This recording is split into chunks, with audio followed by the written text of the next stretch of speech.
On line fraud, گروہ پکڑے گئے مختلف پاکستان کے شہروں سے، غیر ملکی ملکی ایک بڑی تعداد میں نوجوانوں کی ایسی ہے جو آن لائن فراڈ میں ملوث تھی۔ یہ کس طرح سے فراڈ ہو رہے ہیں اور آپ ان سے کس طرح سے بچ سکتے ہیں، اور پھر خاص طور پہ وہ نوجوان جو بے روزگار ہیں اور وہ کسی لالچ میں آ کے اس گروہ کے ساتھ جڑ جاتے ہیں یا ان کے کسی فراڈ کا شکار ہو جاتے ہیں، تو آپ کو کیسے بچا جا سکتا ہے، آج کے پروگرام میں ہم اس پہ بات کریں گے۔ اور اس کے ساتھ ساتھ مونسون کی بارشوں کا سلسلہ جاری ہے، اس سے ابھی تک جو ہلاکتیں ہیں وہ تقریباً 178 ابھی تک ہو چکی ہیں، 600 سے زائد گھر تباہ ہو چکے ہیں۔ آپ جو اس وقت موسم کی شدت ہے اس کے پیچھے وجوہات کیا ہیں اور آپ احتیاطی تدابیر کیا اختیار کر سکتے ہیں، اس حوالے سے بھی ماہر موسمیات سے بات کریں گے۔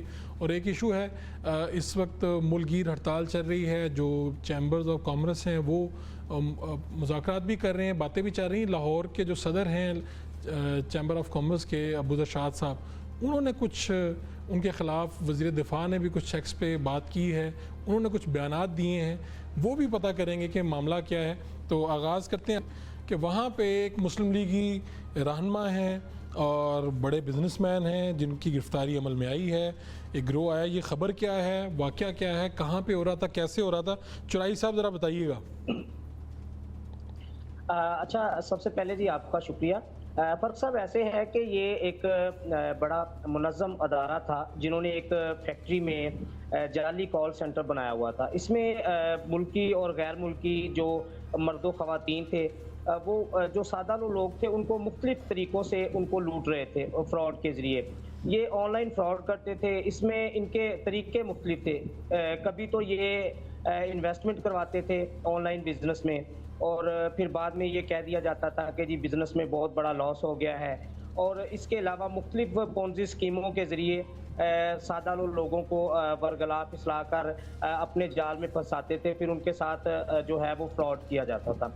تو یہ 7 جولائی کو نیشنل سائبر کرائم ایجنسی کی جانب سے کارروائی کی گئی فیکٹری میں۔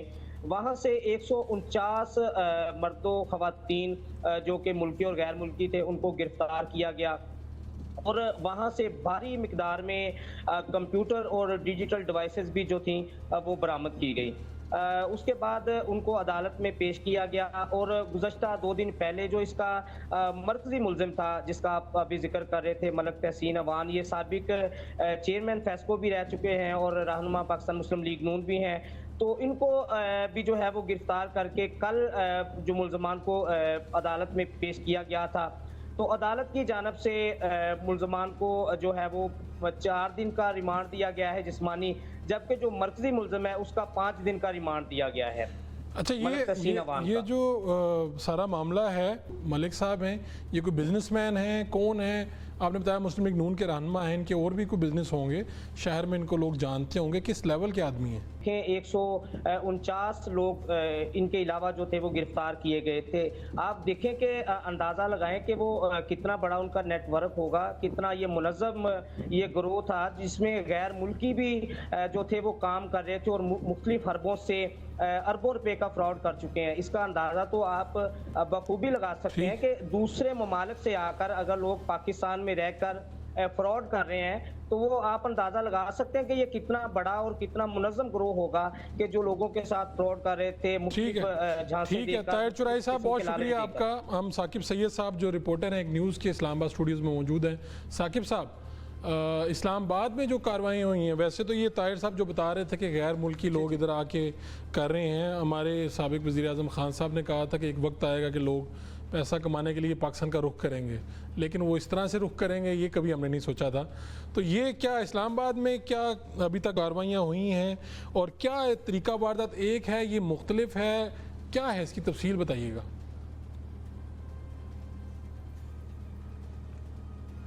جی دیکھیں فرق صاحب، ہمارے پاکستان میں بدقسمتی سے بے روزگاری ایسی چیز ہے کہ جیسی کوئی مواقع آتے ہیں تو جو ہمارے یوتھ ہے وہ اچانک اس طرف چلے جاتے ہیں۔ یہ جو غیر سینٹر اسلام آباد میں پوش ایریا جو یہاں پہ مرکز کہا جاتا ہے، وہاں پہ یہ قائم ہیں، اور ابھی بھی کچھ میرے ذرائع کے مطابق ابھی بھی کچھ جو کال سینٹرز ہیں جو غیر قانونی طور پر اسلام آباد میں